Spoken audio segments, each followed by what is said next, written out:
Alright, so this is Port Hardy Harbor. The weather did turn. It was nice and sunny out earlier. Now it's overcast. And about 10 more minutes of walking and I will be down at the town center. It's a little bit of a sleepy town. I'm gonna go check out this Cafe Guido right across the street, which is supposed to be the nicest coffee shop in town. And then make my way down towards the waterfront over there, where the visitor information center is. And I guess there's a totem pole down there too that I'm gonna check out. But yeah, fairly sleepy. More of a service town than anything else. So Port Hardy has a little clock tower here in the center of the village. And you can see a mural there in the distance. I thought it would be a lot bigger, so I guess I'm a little bit disappointed. I'm gonna go try out the Cafe Guido while I still can, because it might be one of the only things I do here in this small town. And there you go. Hello. Hi, how are you? Good, how are you? Good. What's a Mexicana? Are you still gonna do a Americana? Yeah, So it's like that, but it's sweetened with dark chocolate and cayenne pepper. I'll try that.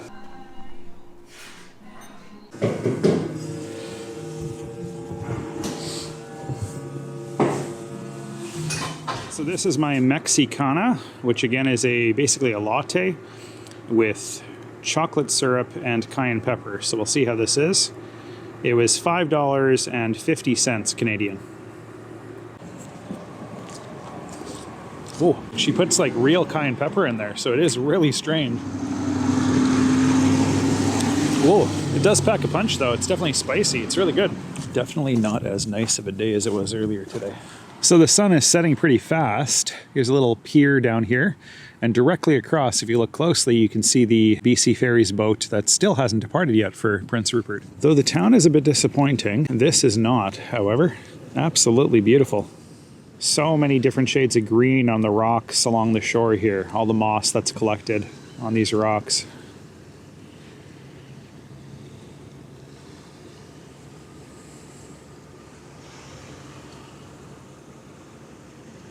So I read on the internet that there is a totem pole somewhere down here, so I'm gonna go search that out. So it's pretty clear to me that Port Hardy has one of the most beautiful waterfronts in all of British Columbia. I mean, the town is pretty, but settings like this, absolutely beautiful.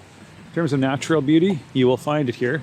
If you're looking for the most, adorable town you've ever encountered, you're not going to find that here. Very impressive totem pole down here on the waterfront in Port Hardy. I'm going to take a closer look here. But some interesting imagery on this one. These are so intricately designed and planned.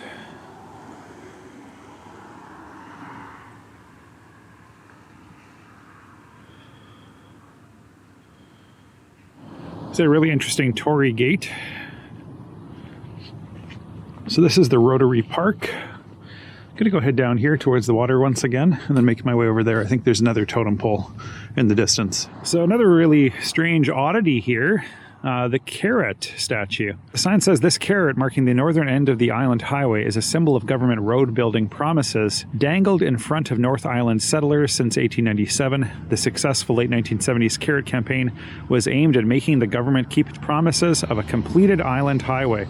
So again, this city, Port Hardy, is the end of the island highway that travels from here all the way down to Victoria, British Columbia and beyond.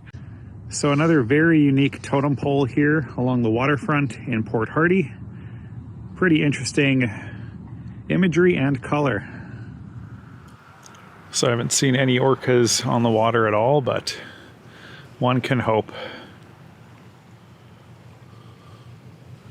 Yeah, I'm wrapping up my time here at the Rotary Park. Definitely worth a visit if you are in the Port Hardy area. If you drive to the end of the island, definitely make your way up here because it is incredible in terms of its natural beauty. I'm gonna try to get some fish and chips from the hotel restaurant. I guess it's one of the best restaurants in town, so I might as well give it a go. Definitely a interesting experience here in Port Hardy. Again, the sights are kind of light compared to Prince Rupert, but absolutely beautiful setting here on the North Shore. Beautiful coastline. So I just picked up some takeout from the Glen Lyon restaurant here in Port Hardy. This is a 2-piece beer-battered fish and chips served with tartar sauce and coleslaw. And I also added on a Fat Tug IPA from Victoria, British Columbia.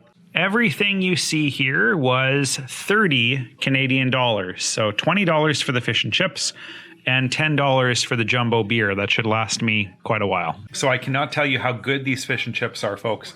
This is pretty much the best fish and chips I've had in well over a decade.